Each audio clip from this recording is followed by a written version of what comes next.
Hey everyone, thank you so much for clicking on this video. The fact that you are willing to sacrifice a few minutes out of your day to consume my content really does mean the world to me. Today we're talking about episode 4 of Doctor Who Season 2, Lucky Day, and this was a mixed bag for me. Like, honestly, the highest of highs and the lowest of lows for this season. So I'm going to have a controversial opinion. I know it right now. Let's start talking about it. So let's just start off with the story. This is a Doctor Lite episode. Now, Doctor Lite episodes have been a thing in the past, and sometimes they're great.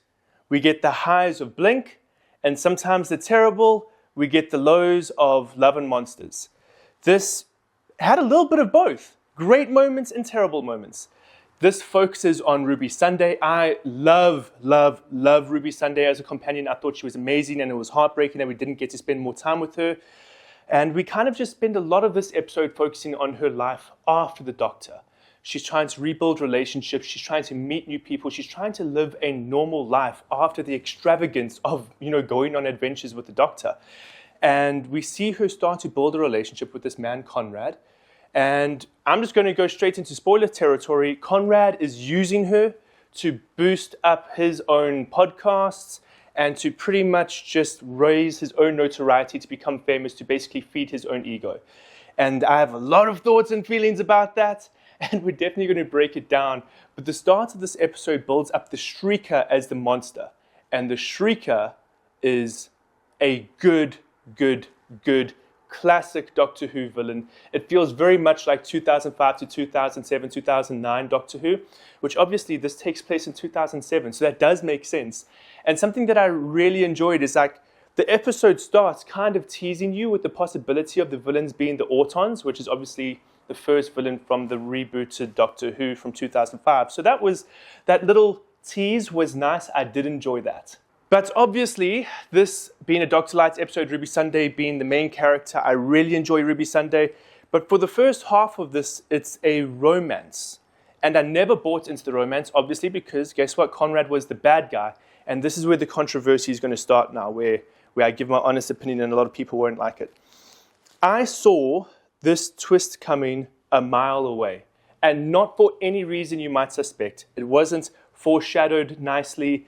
It wasn't, written out with character development nicely. There weren't good little hints here and there. I saw the character. I'm going to get flack for this. Saw he was a white male. And I was like, yep, that's going to be the villain of the episode. There's no way they'd give Ruby Sunday a white boyfriend. The fact that that was my conclusion shows you already in many ways how Doctor Who is putting its agenda above storytelling. Now, I'm not someone that's going to say, oh, we've got to boycott the show's getting work, etc., etc., etc. I truly believe that television, movies, cinema is a great way to explore your political ideology. Sometimes for the good, sometimes for the worse. And Doctor Who sometimes feels, actually, for the most part, Doctor Who feels like the worst lately.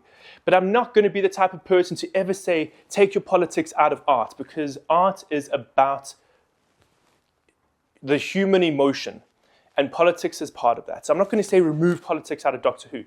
But when you introduce a character, and straight away I can say, oh, that's going to be the villain because he's a white male, then you know you've been pushing your agenda more than you've been pushing story. There was no indicator that Conrad was going to be a villain at the start of the episode. But the trend lately in Doctor Who is, ooh, we have a bad character, let's make him a white male. There are never any good white male characters anymore. That's the unfortunate reality of it. And the moment I saw him, I knew he was going to be evil. That's a problem, guys. That's a problem.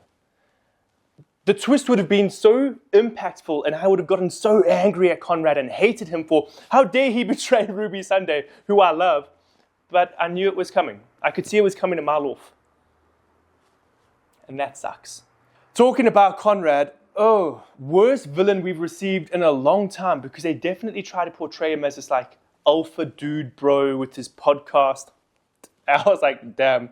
The most surface level idea of a villain you could ever get. I like the fact that he is motivated by his ego and his desire to be famous. Because I think, especially in today's world, with social media being as high as it is in everybody's hierarchy of importance, it's good to go seeking fame and validation through platforms like Instagram, Facebook, YouTube, etc. is not good for your psyche. I like that. Let's keep telling those stories. But his development was surface level at best. And this was just very much anti-establishment, white men hate the government, etc., etc., etc. And obviously, you're going to sit there going, Caleb, you just don't like that they're attacking you. Maybe. I'm self-aware to realize that I'm definitely not the demographic they're appealing to with this era of Doctor Who. But I love Doctor Who. And I will continue watching Doctor Who until the day I die, most likely. But this episode just wasn't it. For the simple fact that the characters were so underdeveloped.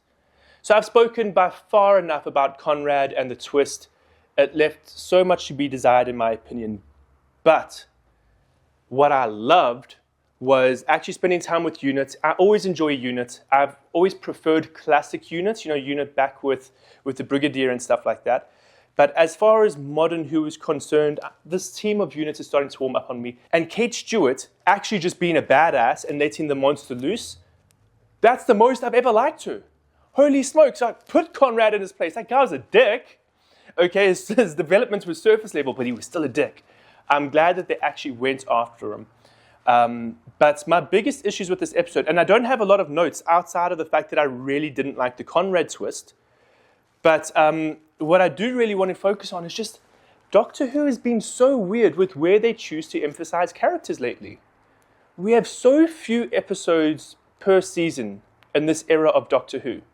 And last season, it really felt like we spent no time with the Doctor whatsoever. I felt like I didn't know Ncuti was Doctor at all.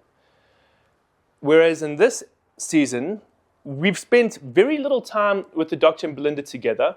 We've spent obviously the first 3 episodes together, but then they choose to highlight a companion from last season. And we've already had a lot of Ruby Sunday-centric episodes. We had 73 Yards, and now we've had this one. I want to spend more time with Belinda. Because as much as I definitely prefer Ruby Sunday as a character and as a companion, Belinda is the current companion. I want to know what makes her tick. I want to spend time with her. But I did love how this episode ended. This was the strong point for me, was the Doctor being rageful. When I saw the Doctor at the end of this episode, I was like, there he is. That's the Doctor when I hear the quote, he's like fire and ice and rage. You could see that in Ncuti Gatwa. For I think the first time as his tenure as the Doctor, you could see that aggressive side of him. It reminded me a lot, and I wish they kind of pushed the envelope more in regards to almost looking like David Tennant from Human Nature, or The Family of Blood, whichever episode it was. I don't remember if that was part 1 or part 2. But I wanted to see him be more vengeful, which is crazy because I've been speaking this whole season about how I love how the Doctor's a symbol of hope, but he does have his faults. And when you attack his friends, that's his weak points. I wish we saw that snap a little bit more. But all in all, some great moments in this episode. I loved how Ruby Sunday was depicted, and I loved the fact that they tackle, ideas like PTSD versus, the ego. And I loved how they elevated the Doctor. And he didn't cry this episode. I think this was the first episode of Ncuti Gatwa's tenure where he didn't cry. I enjoyed that. Let's keep that going. But the lows were low. The lows were low. And this is very disappointing after how great and fantastic episode 3 was. But guys, I'd love to know your thoughts. Please comment down below. And I hope you enjoyed this video. If you did, please give it a like. Subscribe to my channel if you haven't yet. And enjoy the rest of your day.